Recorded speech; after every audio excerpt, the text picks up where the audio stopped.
Charlotte's Web, Chapter 11, Wilbur. Fern loved Wilbur more than anything. She loved to stroke him, to feed him, to put him to bed. Every morning, as soon as she got up, she warmed up his milk, tied his bib on, and held the bottle for him. Every afternoon, when the school bus stopped in front of her house, she jumped out and ran to the kitchen to fix another bottle for him. She fed him again at supper time, and again just before going to bed. Mrs. Arple gave him a feeding around noontime each day when Fern was away at school. Wilbur loved his milk. He was never happier than when Fern was warming up a bottle for him. He would stand and gaze up at her with adoring eyes.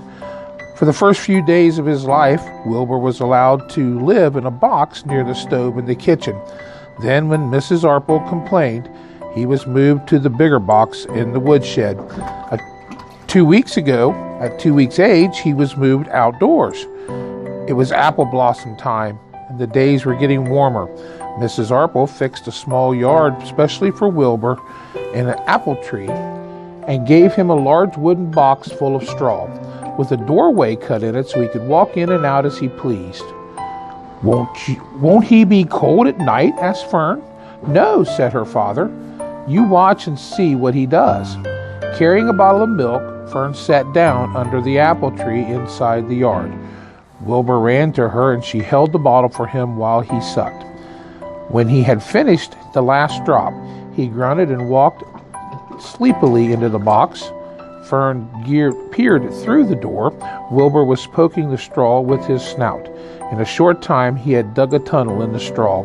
He crawled into the tunnel and disappeared from sight, completely covered with straw. Fern was enchanted. It relieved her mind to know that her baby would sleep covered up and would stay warm. What do you think so far, Charlie? Every morning after breakfast, Wilbur walked out to the road with Fern and waited till the bus came. She would wave goodbye to him, and he would stand and watch the bus until it vanished around the turn. While Fern was in school, Wilbur was shut up inside his yard. But as soon as she got home in the afternoon, she would take him out and he would follow her around the place. If she went into the house, Wilbur went in too. If she went upstairs, Wilbur would wait at the bottom step until she came down again.